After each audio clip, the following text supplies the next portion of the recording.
C'est de cela que notre monde a besoin, la fraternité. On ne peut pas aimer Dieu qu'on ne voit pas si on n'aime pas nos frères qu'on voit, dit saint Jean.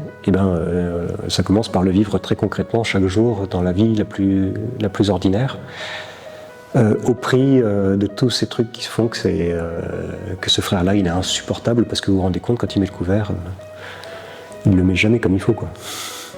La fraternité, c'est un mot qu'on emploie souvent, et en même temps, la fraternité, je ne sais pas, moi j'aime beaucoup mon frère et ma sœur, je ne sais pas pour vous, mais c'est toujours un défi, la fraternité. Il y a tas de manières différentes de vivre la fraternité. Nous, celle que le Monseigneur nous demande de vivre comme prêtre dans nos presbytères, c'est de vivre ensemble une vie commune, qui n'est pas une vie communautaire. En Mayenne, depuis 1 an, Monseigneur Mathieu Dupont a invité les prêtres de notre diocèse à vivre ensemble une véritable fraternité. C'est une joie d'être en fraternité, même si pendant mes premières semaines ici, je me suis dit, est-ce que j'ai bien fait d'accepter ce challenge ? J'ai vécu tout seul au début de mon ministère, et au bout de quelques années de ministère à Cran, Monseigneur m'a demandé d'accueillir un prêtre fidei donum, le père Thomas Magnan-Chiara, qui est reparti en Inde. On a vécu ensemble 8 ans.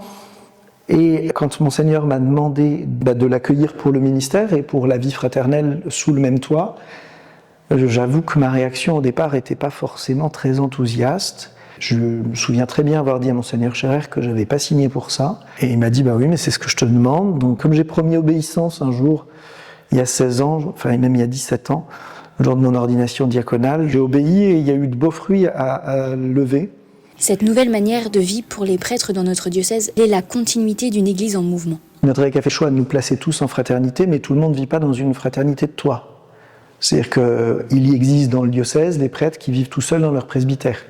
Cependant, ils sont raccrochés à une fraternité qui fait qu'on a des rencontres régulières avec des temps de prière, avec des repas, on veille les uns sur les autres. Et ça, je pense que c'est bon et sain, et saïenne.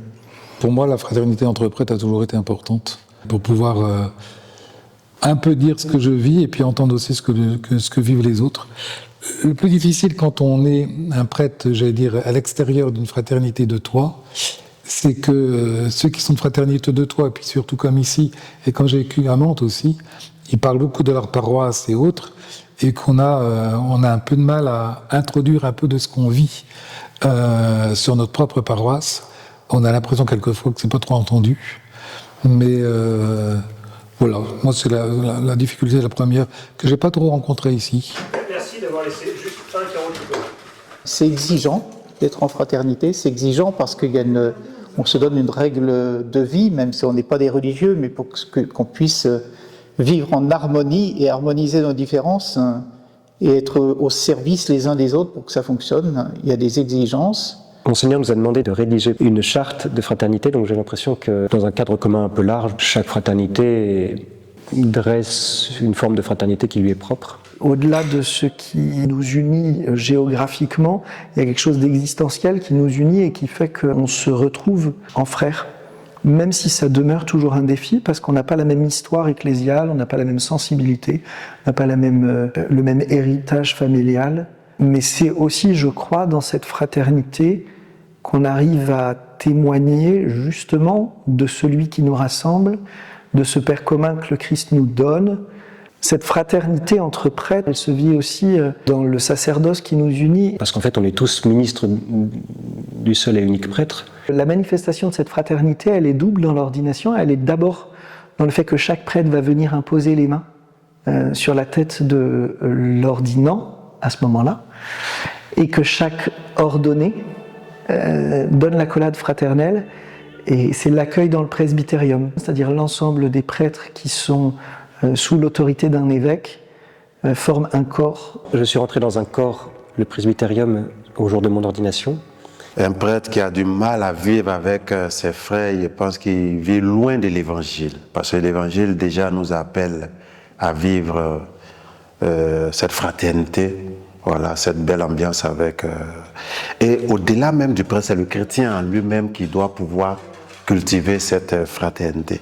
Et nous, prêtres, nous sommes l'image de la vie communautaire, trinitaire, et nous devons irradier nos fidèles, voilà, de cet exemple de vie.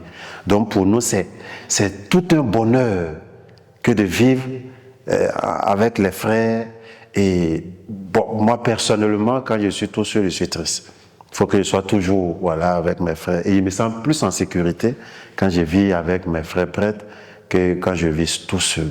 C'est ma liberté de prêtre de vivre avec mes frères prêtres, voilà.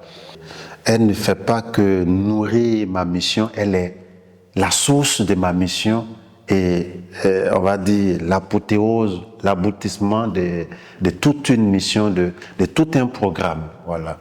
Donc c'est quelque chose qui est au cœur de mon sacerdoce, la fraternité. Ce mercredi ici, pour moi, il est important parce que c'est vraiment un moment où je suis avec d'autres prêtres, me permet de parler de choses qu'on parle qu'entre prêtres, parce que c'est important aussi. En fait, l'avantage de vivre en fraternité, c'est déjà qu'on répond à l'appel du Christ, ou alors à l'agir même du Christ, qui envoie ses disciples en mission 2 par 2. Moi, comme prêtre qui vient de l'extérieur, j'ai besoin de vivre cette fraternité pour connaître petit à petit aussi toutes ces entités qui m'entourent, que ce soit géographiquement, enfin historiquement, mais que ce soit aussi au niveau des personnes. Moi, je vois bien que quand eux, ils parlent entre eux de telle ou telle personne, eh bien, elle est en communion aussi avec telle personne de ma paroisse, dans tel endroit et autre. Enfin, je dirais, le diocèse ici, c'est une certaine famille. Hein. Enfin, c'est pas grand, donc ça se connaît, tout le monde se connaît ici. Hein. Dans l'église, tout le monde se connaît. Hein. Les fraternités dans notre diocèse peuvent prendre plusieurs formes. Certains prêtres vivent sous le même toit, tandis que d'autres s'organisent différemment, à l'image de la fraternité de la Mayenne angevine, qui est composée de prêtres qui vivent dans un même presbytère et d'un autre prêtre qui vit sur une autre paroisse. Très concrètement, on a des appartements distincts et on partage certains temps. Formellement, on est tenu, on se tient à être présent à des temps bien notés dans la journée, les laudes, le petit déjeuner, le déjeuner.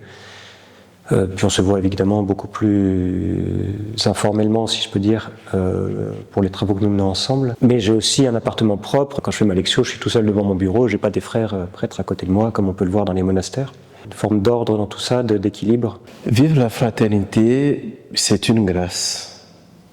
C'est une grâce de vivre la fraternité, comme le psalmiste le dit, il est bon, il est doux pour des frères de vivre ensemble et d'être unis. Vivre avec des frères qui n'ont pas reçu la même éducation parce qu'ils n'ont pas grandi dans la même famille, dans la même culture, ça nécessite des apprivoisements. Et donc le défi de la fraternité, c'est le défi de nos communautés aussi.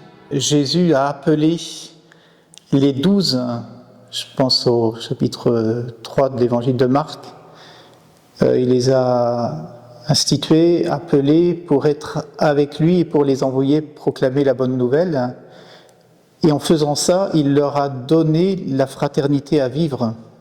Ça devrait être, en tout cas pour les fidèles, un appel à une vie fraternelle, à une vie charitable plus forte. Je pense que c'est un signe d'encouragement qui leur est donné à travers nous, même si on a des limites, faut pas peut-être même des difficultés à se comprendre sur certains points ou quant à nos sensibilités. Mais je pense que ça doit les encourager, les stimuler à s'ouvrir les uns aux autres et puis à cheminer les uns avec les autres.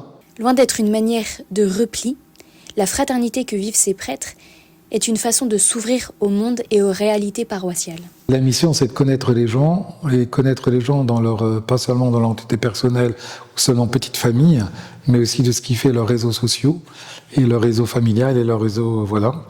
Et ici, dans un diocèse comme le nôtre, eh bien, je dirais, si on ne veut pas se scléroser, eh bien, on a besoin de se connaître aussi de ce qui se vit, de ce que nos paroissiens vivent avec l'extérieur. Et la communauté de prêtres permet de vivre ça. Parce que eux, ils ont un contact avec l'extérieur et quelquefois, ce qu'on reçoit à mi-mot dans nos paroisses, eh bien, le fait d'en parler, même pas de la personne, mais d'entendre parler de telle ou telle chose, on comprend pourquoi notre paroissienne ou notre paroissien, il vit telle chose. Parce que, il y a un lien. Que soit par pudeur les gens ne vont pas donner, mais que nous, entre nous, on va pouvoir partager. En fait, ça permet de mieux connaître, j'allais dire, ce contexte familial diocésain. Cette fraternité, si l'évêque la demande à ses prêtres, c'est aussi parce que les chrétiens ont à la vivre entre eux.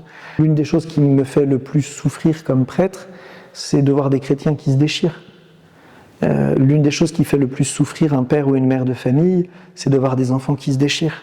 Jésus le dit dans l'Évangile, c'est à l'amour que vous aurez les uns pour les autres qu'on reconnaîtra que vous êtes mes disciples.